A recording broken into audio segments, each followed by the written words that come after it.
you take the battery out of your phone, I can still listen to you. And that's me on a call. So you'll see my phone is actually on my lap. And you know, I know I've been teased about this, but I like these kinds of ear pods that have the thing. Yeah. Because I've served on the Senate Intelligence Committee. I have been in classified briefings, and I'm telling you, like, don't be on the train using your ear pods and thinking somebody can't listen to your conversation. I'm just telling you, that's a little bit more secure. So, in the old days when you took the batteries out, you take the batteries out and think you're good, and you go in there and skiff, and you can talk about whatever you want. Oh, I could still listen to you. Yeah. We were doing stuff that you could never find what we were doing, ever, and you never will. Little tidbit for you. Anyway, Kash Patel, he's got the burn bags, so this should get interesting, right? Me, as the director of the FBI, the former Russiagate guy, when I first got to the Bureau, found a room that Comey and others hid from the world in the Hoover building, full of documents and computer hard drives that no one had ever seen or heard of. Locked the key and hid access and just said, no one's ever going to find this place. What? Yeah. So my guys are going through that right now. What's in there? A lot of stuff. I mean, that's the thing. People are like, well, okay, go arrest him. And I'm like, okay, well, how about you let me run a methodical investigation? Okay, so the investigation's happening. Now, it's a fair question. What the heck are burn bags? So I didn't know this either because, well, it doesn't really come up. And Beck, here's her explanation. Apparently, it is pretty common in Intel communities, and the Intel community had a mission, right? And Tulsi's proven all that out right now. The mission was to destroy the Trump presidency, to try and take him down, and to undermine him at every single turn, trying to tell the American public that he was only there because of the Russians, that we didn't actually elect him. Think of how demoralizing that is to the American people. You're effectively telling them that their vote is no bags. Listen. Sensitive documents related to the origins of the Trump-Russia probe buried in multiple burn bags in secret rooms inside the Bureau. What's a burn bag? A burn bag is something that you'll find in many offices throughout the intelligence community, throughout these different workspaces in national security. Basically, if I have a document that's highly classified, I read it, I review it, I'm done with it. My copy can then go in the burn bag to make sure that it's not doesn't end up in the wrong hands, that there's not an unauthorized disclosure of classified information. It's a very different story, however, if you use a burn bag to try to get rid of evidence of which maybe there is only one copy of, and then hide it in a secret room in the FBI. That is a tactic, obviously, that has been used by those deep staters, these bad actors within the intelligence community to try to get rid of evidence. Another tactic that's often used is over-classifying information. This is what happened with the Steele dossier. This was already widely publicized as a discredited document. But what John Brennan did and James Clapper did as the CIA director and the Obama's director of national intelligence, they didn't want anybody to know that they used the Steele dossier as a source for this intelligence assessment that was filled with falsehoods they published in January of 2017, as well as other really, really shoddy intelligence sources. It was so shoddy. That would it was not so bad. be I couldn't believe it when I found out that this is what they were actually basing their whole case off of. Because again, as a journalist, as a reporter, I would never take something like that and bring it to you, bring it to the public, because it was so ridiculous. Even the way it was written, it was clearly written like as opposition research. And for them not to ask the question, hey, where does this come from? Can we triple check our sources? Well, they didn't need to, because they didn't want to, because they had something that they wanted to go with. According to Tulsi, December 8th, that was the day they all gathered in the big Oval Office. Susan Rice even took the time to write a CYA email, apparently after the fact, saying that yes, while President Obama wants the intel community to follow up on this, he wanted to make sure that they did it through proper channels. Whatever the channels, they definitely weren't proper. And the outcome of all of this was this that I'm about to play you. Trump didn't actually win the election in 2016. He lost the election, And he was put into office because the Russians interfered. Trump knows he's an illegitimate president. The president-elect, although legally elected, is not legitimate. I don't see this president-elect as a legitimate president. You said you believe that Russia's interference altered the outcome of the election. I do. We have a president who, if in fact it is proven, has been assisted by the Russians and may in fact not be a legitimate president. The one thing that Trump is fearful of when it comes to his being president is that finally we will see how illegitimate his victory actually was. I have an objection. I object to the 15 votes from the state of North Carolina. I object because people are horrified. He's an illegitimate president. Do you believe Trump is a legitimate president? What I believe is that there's no question that the outcome of this election was affected by the Russian interference. There absolutely is a cloud of illegitimacy. So that legitimacy is in question, yes. So that was a very tainted election. And in that sense, it's illegitimate.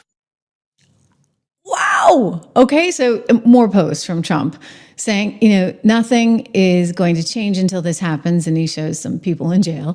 And then he says he wants Barack Obama being held accountable for this. I mean, I'll just say this, guys. Like, what actually happened was so wrong. What happened was so wrong. What the Democrats did and are still trying to do is it's just so wrong. Yet they, the left, the media, continue to try and portray President Trump, his MAGA administration, and hundreds of unconfirmed nominees as wrong. Tom Homan oversaw deportation operations as border czar, initiating removal of over 139,000 illegal immigrants identified as public safety threats, secured $2 billion in federal funding for enhanced border wall construction, strengthening 150 miles of border barriers, facilitated 50-plus local law enforcement partnerships, boosting immigration enforcement arrests by 30%, and reduced illegal border crossings in key sectors through coordinated ICE and CBP efforts. The days of Biden border crossings by illegals are virtually non-existent now. Kristi Noem secured $500 million in federal agricultural grants for rural farmers, boosting crop production, championed tax relief policies, saving small businesses $1.2 billion nationwide, protected Second Amendment rights, blocked 3 federal gun control proposals in Congress, and she increased rural broadband access, connecting over 100,000 rural households to high-speed internet. Pam Bondi seized 5 tons of as Attorney General, disrupting 20 major drug trafficking networks this year alone.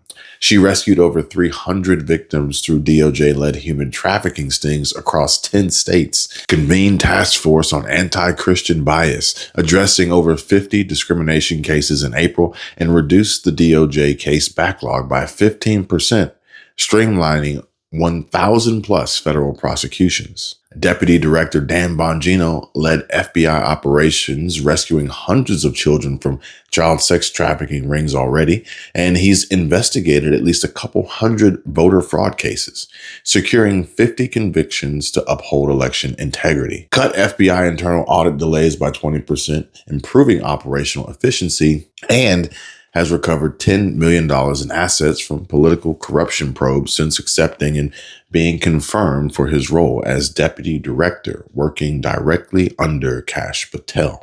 Scott Bessent already implemented tax cuts as Treasury Secretary, saving corporations $50 billion. He's negotiated trade deals, reducing U.S. trade deficits by $5 billion with key partners, and secured $100 billion in foreign investment commitments for U.S. manufacturing. And there's more to it. I could rifle off lists and keep going on for days, but I'm trying to keep this video in check. You guys get the idea, right? Well, screw those Dems and the media. And I tell you what, if voting for, supporting, and backing up Trump with these videos and the conversations we have to shine light on the truth is wrong, then I don't want to be right. Oh, what a tangled web we weave, when first we practice to deceive. Okay, so now one of the things that you do you do this every season where you go get to spend some time with some actual spies? We do. It's like the coolest part of my job. Who sets that up? Who calls the CIA and goes, we just like to come in and hang out with you guys? Yeah, so Henry Bermel, who is one of our founding fathers of Homeland, one of our writers, passed away a number of years ago, but his dad was in the CIA, and his cousin was a mentee of his father's and was also in the CIA, a very accomplished person there. And he recently retired, but in his retirement, he curates this week-long spy camp for us producers and writers. And really? Yeah. Is it like, you yeah, know? so we park ourselves in a club in Georgetown and talk to, like, real spooks. And, you know, people in the intelligence community and the State Department and journalists and people who really... What do they tell you that, like, what's the most surprising thing that they've told you about their jobs or something you would need to know from Well, every year it's different, right? We've been at Okay. it for a while, and the climate has changed. But this year it was all about, you know, the distrust between the administration and the intelligence world, and the intelligence community was suddenly kind of allying itself with journalists, which But wait a usually second, they're how long not ago did you such start good shooting friends. this season? And it's in every piece of equipment right now. In every chip right now, there's stuff. And where are we buying all the chips from? China. Taiwan. Yeah. But do you know the biggest problem with telling lies? The problem all these Democrats are facing right now is that with all the telling of lies they've built their careers, reputations, and wealth off of is you or they have to keep telling more to cover them up. And eventually, it all comes crashing down on them like a house of cards. The same games they tried to play and weapons forged to attack Trump can be used against him. Come on now, Hillary, Obama, guys. You didn't think for 1 second that if you could hack into and spy on tap lines and listen to Trump, that the same couldn't be done to you? And you see, that's one of the many problems with Democrats. They always fail to think beyond the moment that they're in and for just 1 second consider the consequences of their actions and how it could hurt others or even selfishly themselves. I was 25. I helped get AOC elected. I made a video for her campaign that went super viral. I met her a ton of times and I was a huge AOC person. Now I'm 35 and like every stereotypical person, I've grown up and I've learned that these feel-good politics of promising free food, free college, free apartments, like it feels so good when your frontal lobe is not fully developed and you're thinking more in black and white that this is going to be good, right? You're indoctrinated as a young person in America to believe that capitalism is bad and all your problems are because of these evil business owners. But I have to warn young people, the road to hell is paved with good intentions. And we've seen time and time again in countries and cities that adopt these socialist programs is that the rich people who are going to pay for them are going to leave because of high taxes.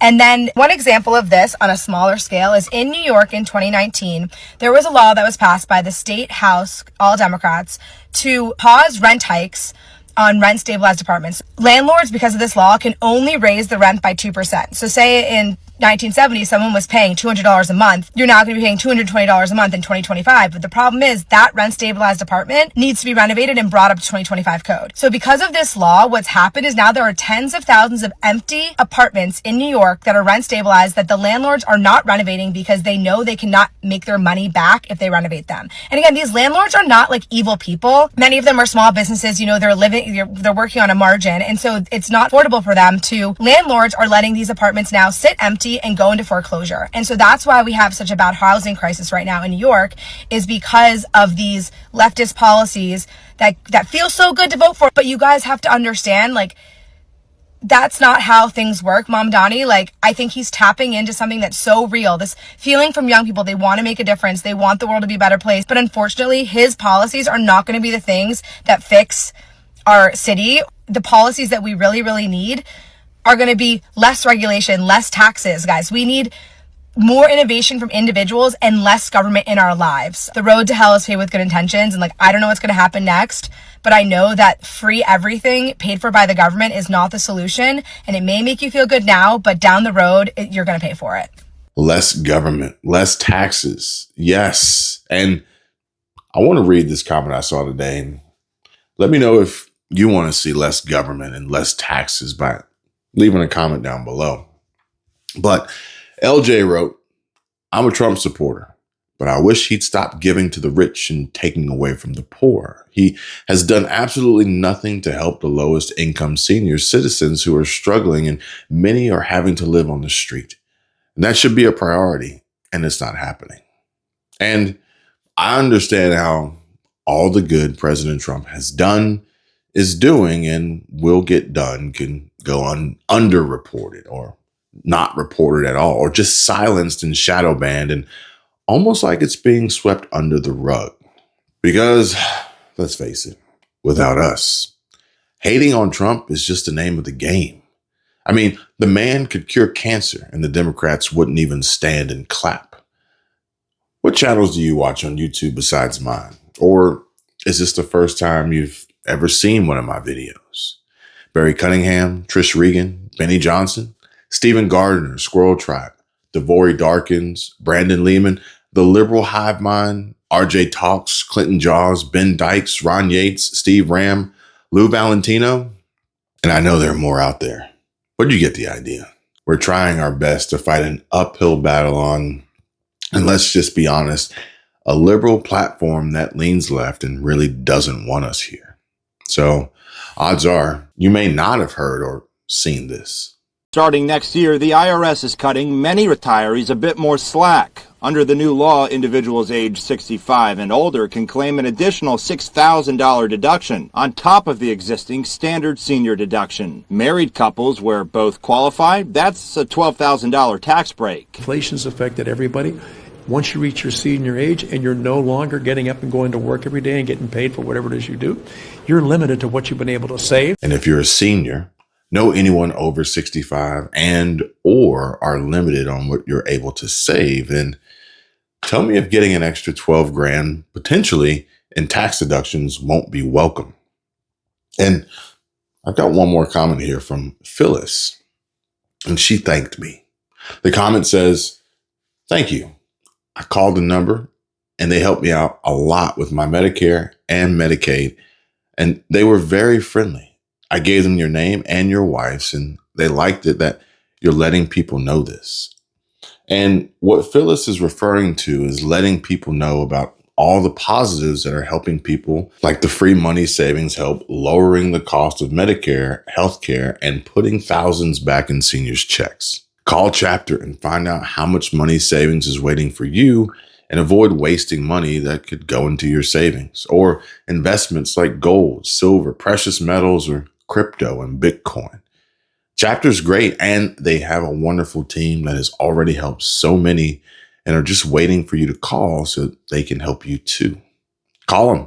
The number's on the screen and in the description and pinned comment.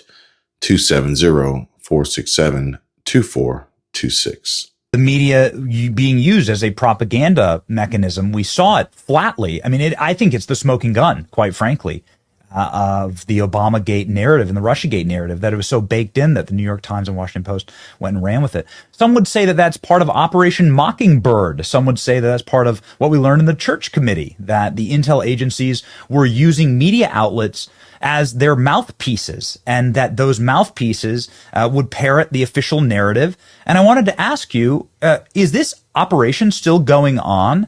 Are you aware of the intel agencies working directly with media outlets in order to push prescribed narratives that may or may not be true? It's something that we've already had to deal with, Benny, within this administration, where there are people within the intelligence community who believe that their will is more important than the will of the American people, and will weaponize intelligence by leaking it to their friends within the mainstream media with the intent of undermining President Trump's agenda. It is not one that he hasn't already talked about in every rally and town hall that he did throughout the campaign. I don't even know how many there were, but President Trump is enacting the very thing he promised the American people he would do in this election. So people in the intelligence community, they may agree, they may disagree. That's not the point here. As intelligence professionals, as people who work in the national security space, in the intelligence community, they are required to fulfill their mandate to their oath to the Constitution of the United States and to the President of the United States, who is duly elected by the American people. Those who leak intelligence to their friends in the mainstream media with the intent of undermining the president who was elected by the American people. None of these intelligence professionals were. They are subverting the will of the people and therefore undermining the Constitution. It's wild that you're still having to deal with that. Call it what you will.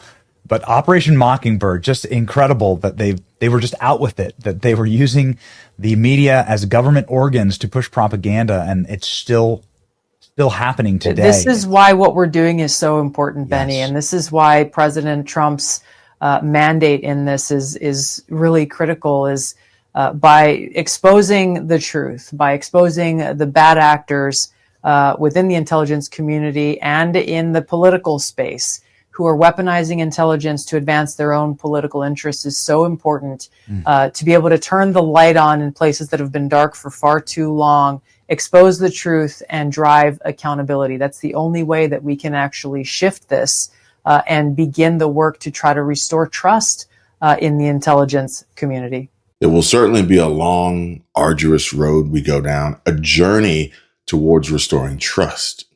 And it won't happen overnight. But we are making progress. For example, getting rid of the slime and taking out the trash. The interview was pathetic. It was basically two rejects consoling each other and somehow believing that neither of them had anything to do with their demise. It's the system, it's the voters, it's the viewers. They're what's broken. I felt like I was listening to two outcasts from The Bachelor sharing a limo back to the airport. You know what? We were too good for him.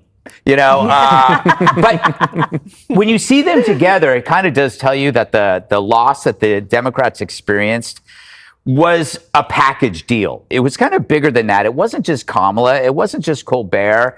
NPR, radical campus bureaucrats. Look what's happening to Harvard and Columbia. Left-wing nonprofits going under. Media Matters. There's all these entities that could only survive together in their own insulated, corrupt power. And as one goes down, which was Biden and then Kamala, they're all going down with Joe. He looked terrible, but I mean, what else is new? But speeches are where he's at because he could fumble through the most hysterical nonsense, but there's no pushback. He could just blah, la, la, la, la, la, la, la. But it does expose one of the great lies of his presidency, that he never was in charge because he came in as a moderate, but he speaks like Angela Davis on Geritol. He does nothing even remote to healing. Remember, he was going to heal a country. He's a conduit still for division. That speech is the same one he's been doing for 4 years. If Trump is an existential threat to marginalized communities, can you please name one? And it has to be an American one. Is it blacks? Is it Hispanics? Is it gays? How are we dismantling the Constitution? See, when you're doing a speech, he doesn't have to provide that. He just says it. He's the detritus of a dead party. This stuff doesn't work anymore. His batteries are dead. I think we almost should just stop showing him. Survival. Gutfeld just gave those liberals sound advice. The Dems' batteries are dead, and he's right. They should just give it up and quit already. Stop showing them. This post here is great. It asks, how did you feel waking up knowing that Stephen Colbert was fired and PBS and NPR were defunded? And Gunther Eagleman wanted everyone to know, just to be clear, Stephen Colbert was fired because he sucked at his job. And speaking of sucking at his job, Adam Schiff is talking crap on X about Trump confirmed nominee Jeanine Pirro. We have breaking news from the Senate floor. Just moments ago, the Senate voted to confirm former Fox host Jeanine Pirro to be the U.S. Attorney for the District of Columbia. She skirted by before the hammer dropped on Senate recess until September. But I've got more I want to tell you about that. So stick with me here, folks, and stay tuned. And I want to show you this map of Texas and someone else who sucks at their job. But I have to say, I find the turn of events happening right now to be extremely funny. And it's hilarious seeing the look on Jasmine Crockett's face the moment she realizes she's been trying to play a game that soon she might not even be in anymore. Do what this legislature is consistently been found to be guilty of doing, which is to make sure that they can do an overemphasis of Anglo voices in this state. Only 40% of this state is Anglo, yet somehow we have more than 60% of our seats that are elected by Anglo majority districts. As I said in 2021, as I argued against these maps, the math ain't mathing. The primary female voice for the Democrats in Congress to race bait and draw lines of widening division is literally about to be in tears as she pleads her case for lines to not be redrawn in Texas that would push her out of her district. And yes, ladies and gentlemen, essentially remove her from Congress once and for all. This is really happening, y'all. Jasmine Crockett says the new U.S. House map in Texas will draw her out of her district, wiping her off the district map. She's now big mad that the math ain't mathin'. And although this post says Texas just passed the new map, adding up to 5 Republican seats for the 2026 midterms, sending Jasmine Crockett storming off, figuratively speaking, as she goes on another racist rant against the Anglo majority. And as far as I can tell, a Texas House panel advanced a proposed congressional map that would create 5 additional Republican-leaning districts. But the map has not been fully passed by the Texas legislature.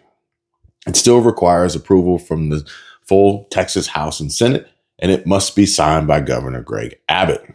But it's just so funny because it just so happens, as it turns out, that if Texas Republicans fully pass this new congressional map, which adds up to 5 GOP seats, Jasmine Crockett would have to move and may be kicked out of Congress. And she said, and I quote, "I do not currently reside in my district based upon the planned map." And so basically she'd be kicked out. She'd have to move and then try to get elected by a new voter base who might oppose and despise her and just downright hate her guts. It may also pit some current Democrat representatives against each other as they fight for the seats. This is going to be absolutely hilarious. Do it, Texas. Please do it. But I know that this legislature did ask us as members of Congress to confirm our addresses. I don't know how many of us actually still reside in the districts that we represent. I do not currently reside in my district based upon the plan that has been drawn, which is another red flag, in addition to courts consistently looking at how many people have been moved. Aw, poor Jasmine. Well, I'd like to say it's been nice knowing you, but it hasn't. So, sayonara, bitch. Get gone. Your time is up, and you've certainly outstayed your welcome. And so you see, the proposal was unveiled at the end of July during a special 30-day legislative session called by Governor Abbott, and it's been moving through the legislative process with a full House vote expected soon. But as to be expected, Democrats are planning potential legal challenges and considering tactics like a walkout to delay or block the process. Oh, in addition to their typical strategy of lying. Thank you for this opportunity to speak. I want to start out by saying this. He was caught cheating on video on the golf course. He cheated on his taxes. He cheated on his business loans. He cheated on his wives. He cheated on the business contractors that he stiffed through 40 years of business. And he tried to cheat in the 2020 election. Now he's trying to cheat and win this 2026 midterm election because he knows he can't win. He has ordered Governor Greg Abbott to obey his command and cheat on the Texas redistricting scam to gerrymander 5 new, grossly and illegally drawn House districts. We're here because Texas is the first state under assault. If Texas House Republicans bow down to Trump like Abbott did, the other red states will follow.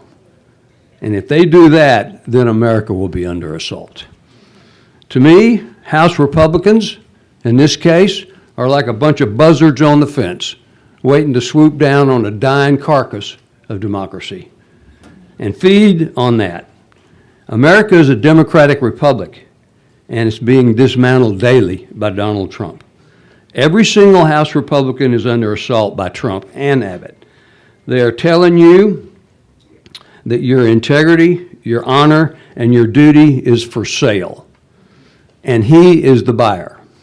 And if you obey, you will be rewarded by not being primaried. And if you stand up to him and say no, you will be punished and primaried. And it's that diabolical, it's that simple. In other words, and I don't say this lightly, in other words, he's asking each of you to be one, pardon this word, I mean it in a philosophical way, not a sexual way, but he's asking every one of the Republican representatives in this room to be one of his prostitutes. And I believe that. So I asked Rock because, I was curious, but it turns out the man speaking in the video is Bruce Mallister, a public witness testifying against House Bill 4 at the Texas House Select Committee on Congressional Redistricting hearing this past Friday. But what's most concerning is his poor memory and lapse in judgment, as most of what he said was, well, basically untrue. And it would appear that I'm not alone in this assessment. Nick replied to this post on X and said, sadly, no one from the Democratic Party can be trusted with their words or actions. Their hate for DJT in their minds is more justified than actual facts.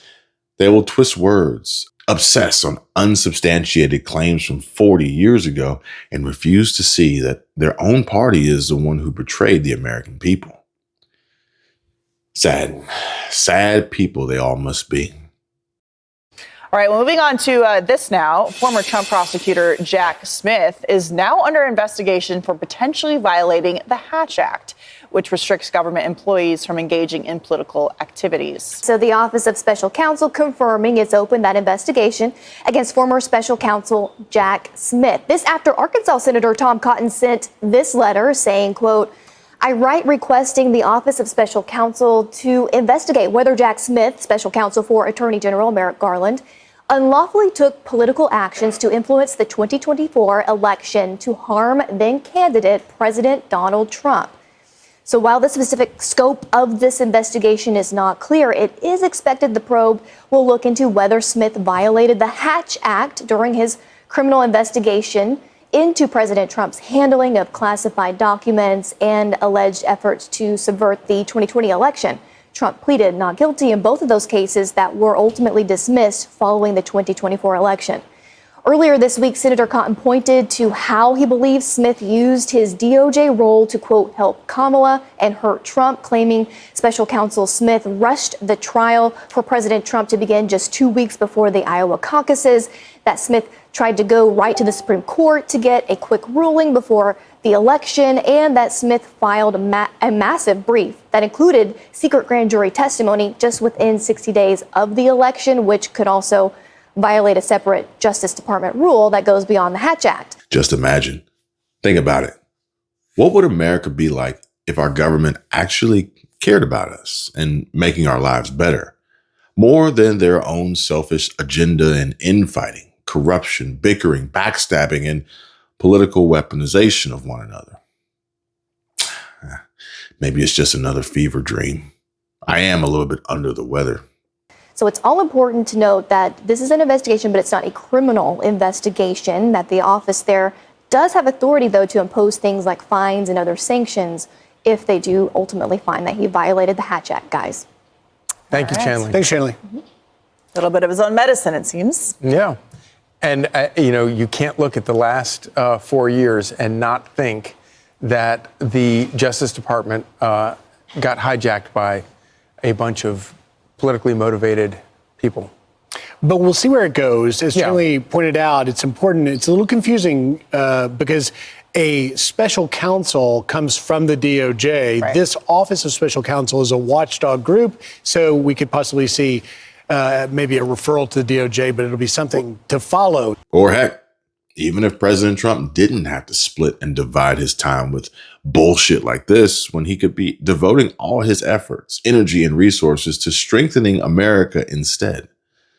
Novel concept and idea, right? I mean, I hate to see time wasted, much like yesterday with Senator John Fetterman commenting on the statements made by comedian Bill Maher, J.D. Vance spending even 5 seconds to discuss the latest Sydney Sweeney controversy over some denim jeans, being a Nazi, and being very, very well endowed in her bust line. But now this. I mean, I'm all for increased and open lines of communication, but come on, guys. Trump wasting a breath or text characters on Charlemagne? I don't know what would be worse, this or clapping back at Rosie O'Donnell in a tweet. But nevertheless, this lives rent-free in the minds and on the feeds and hearts of the masses to get through their day of doom scrolling. So I guess we're here for it. And Trump's post says, the very wonderful and talented Lara Trump, whose show's a big rating success, put racist sleazebag Charlemagne the God, which now questioning why is he allowed to use the word God when describing himself. And can you imagine the uproar there would be if I, President Trump, used that nickname? He's a low IQ individual, has no idea what words are coming out of his mouth, and knows nothing about me or what I've done. Like just ending 5 wars, including a 31-year bloodbath between Republic of Congo and Rwanda, where 7 million people have died, and there was no end in sight. He didn't know that, or India and Pakistan, or wiping out Iran's nuclear capabilities, or closing the horrendous open border, or creating the greatest economy where prices and inflation have come way down, and where stupid and corrupt Joe Biden set the record for doing the worst job as president ever. But this dope, Charlemagne, would vote for Sleepy Joe or Kamala? Remember, 1 year ago, our country was dead. Now it's the hottest country anywhere in the world. And for the life of me, I don't know why Laura is wasting her time with the ultimate grifter of low-rating political podcast grifters like him. I mean, I was equally as shocked when I saw this earlier today and where Russell Brand had on Rand Paul for his show on Rumble. Do you think that the big, beautiful act, as it is now, is what will come to define Donald Trump's presidency? Or will it be the Epstein list, which has, for me, become a kind of synecdoche now rather than an actual list that means, are you any different from the former administration? I think if we step back and we look at the Trump administration and Trump in history, the big debate will be over executive power. And this isn't a new debate. We had it with the kings of England. We tried to form a republic where we limited the power of the executive. But Donald Trump has grabbed up a lot of executive power and is operating through emergency. So basically, one of the big items I think he will be remembered for is tariffs. But it's not tariffs being done through Congress. It's tariffs being done by royal edict or executive edict. And these edicts really aren't passed by Congress. They're simply him taking up this power. It's working its way through our courts, and we've had one federal court already say that he can't do it, and we'll see what happens when it gets to the Supreme Court. He's using a law that was used to allow him to do sanctions on other countries. He's using it to create tariffs. But if you look at tariffs, they're simply a tax, and in our Constitution, we have a very specific rule that says taxes must originate in the House of Representatives, go to the Senate, and then come back and be passed. The tariffs are never being passed by Congress at all. He's completely done an end run around Congress. I think the debate over how much power the executive has will be what he's remembered for. He's doing it in the hiring and firing too. So the Supreme Court and the other courts are upholding his ability to hire and fire, and I think that's a good thing. On the issue of tariffs, I think the court will ultimately rule against him. So I think the entire regime of tariffs that is out there, there's a possibility that the legal rug is torn out from under them and that there will be a legal prohibition on what he's doing. That would be extraordinary, and I don't think many people are talking about it. And Russell was supposed to be in town. And my wife asked me if I wanted to go sit down and talk to him, but I feel like my natural gut instinct to decline was the right choice. And as promised, the latest regarding Senate confirmation hearings and Majority Leader John Thune. Senators leaving Washington last night for their month-long August recess after failing to reach a deal to advance dozens of President Trump's nominees. Madeline Rivera joining us now from Washington with the very latest. Good morning, Maddie. Good morning. Yeah, the Senate has now left D.C. with about 150 of President Trump's nominees still pending. Their departure is a bit of a U-turn after Senate Majority Leader John Thune says there were many offers made between him and Senate Minority Leader Chuck Schumer to try and reach a deal. Senate Democrats wanted the White House to unfreeze federal funding to pass a small batch of the president's non-controversial nominees, but the president thought Schumer was going too far. He told Republicans not to accept the offer, saying in part it is political extortion by any other name. Tell Schumer, who is under tremendous political pressure from within his own party, the radical left lunatics, to go to hell. Here's Thune. This is historic and unprecedented obstruction when it comes to allowing someone who has been elected by the people of this country in a fairly significant, I would argue, mandate, an election, to get their person in place to do the jobs that the American people elected that president, President Trump, to do. And so basically what we have here is more of what the left loves to do. They can't help themselves. They kick up a hornet's nest and then they try to run away and say, look what Republicans did. They did it. And they're the cause of the problem. But there's just one thing wrong with that. And it's we can see all the bee stings on Chuck Schumer and the Democrats, and the evidence is irrefutable. Schumer, meantime, says it's the president who blew up the negotiations. Trump threw in the towel, sent Republicans home, and was unable to do the basic work of negotiating. Is this the art of the deal? Posture? Cajole? Stamp your feet and then give up? This says it all. Donald Trump tried to bully us, go around us, threaten us, call us names, but he got nothing.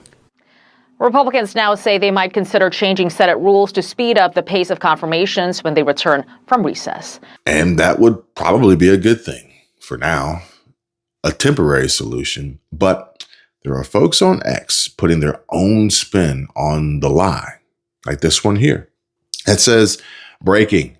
John Thune just announced he will not allow Trump to make any recess appointments. John Thune is a rhino traitor and he should be fired. All before playing a tiny snippet or hot take soundbite without any real context besides the propagandized rhetoric that they're peddling themselves of John Thune. Here, watch. Today adjourned to then convene for pro forma session only with no business being conducted on the following dates and times: Tuesday, August 5th at 1, Friday, August 8th at 1:05, Tuesday, August 12th at 8 a.m., Friday, August 15th at 10:15 a.m., Tuesday, August 19th at 10 a.m., Friday, August 22nd at 9 a.m., Tuesday, August 26th at 12 p.m. noon, and Friday, August 29th at 7 a.m. Further, that when the Senate adjourns on Friday, August the 29th, it stand adjourned until 3 p.m. on Tuesday, September the 2nd, that following the prayer and pledge, the morning hour be deemed expired. The general proceedings be approved today at the time for the two leaders be reserved for use later in the day and the Senate resume. The motion to proceed to calendar number 115 S2296. Finally, notwithstanding Rule 22, the cloture motion filed on Saturday, August 2nd, right today adjourned. But I'm sorry, guys. I like to give it to you straight, tell you the truth, and give you the whole story, or at least as much of it as I can find and share here on my channel. You know, it's amazing. You know, the Senate is a complicated place. It has a lot of rules in place, but the rules in place are designed to try to make sure you get good nominees in place. Mm-hmm. It's not designed, it was not intended to be designed to be used just to block your political opponents. Yeah. And it's breaking apart. And, you know, I love the Senate, but I'm sort of getting to the point now where I'm like, you know what? Pull out all the stops, just do what you have to do. Well, it's the first time in history that not a single nominee that made it out of committee, including those with bipartisan votes, got a unanimous consent vote. I mean, that's crazy. Well, yeah, so that's the chart that Leader Thune is holding up there. You saw in Maddie's report, and it goes all the way back to George H.W. Bush, and it's pointing out that 0% of civilian nominees received a voice vote. When you see the trajectory on that board, it's literally George H.W. Bush, Clinton, George W. Bush to Obama, all 90% or more on that.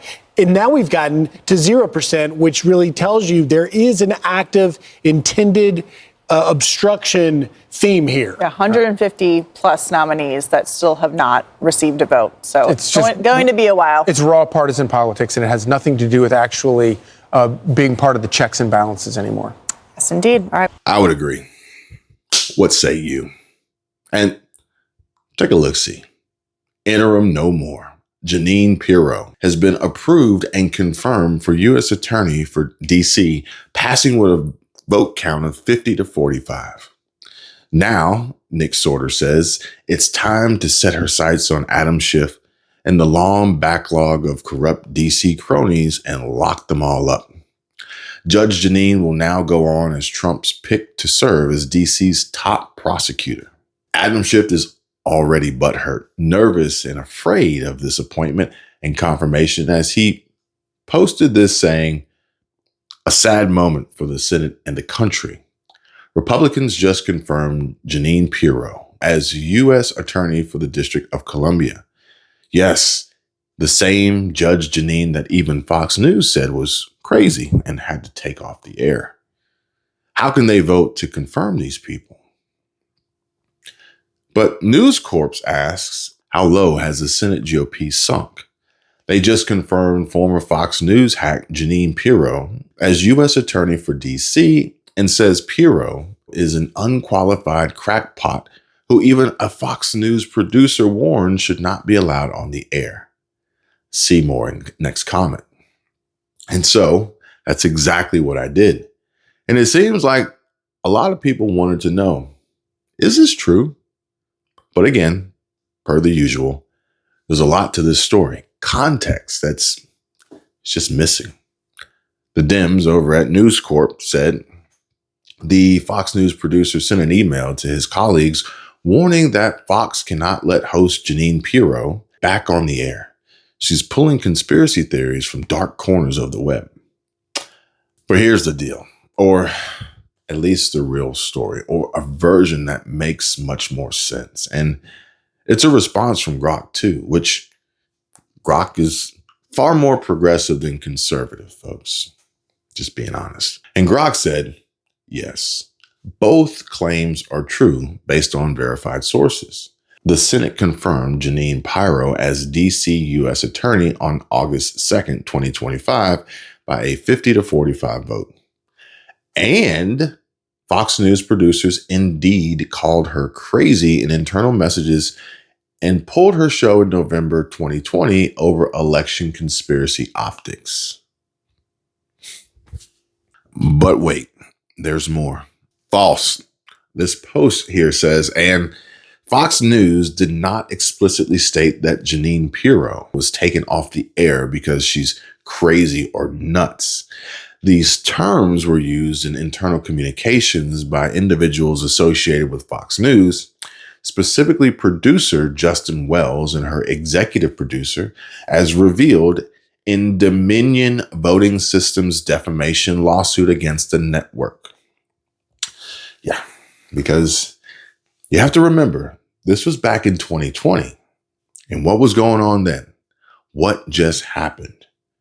Well, you see, the primary reason for her temporary removal from the air in November of 2020 was concern over her promotion of election conspiracy theories, not an official network statement labeling her as crazy or nuts. Additionally, Pirro was taken off the air in March 2019 for 2 weeks due to controversial comments about Representative Ilhan Omar's hijab and alleged adherence to Sharia law, which Fox News condemned as not reflecting the network's views. Make of it what you will.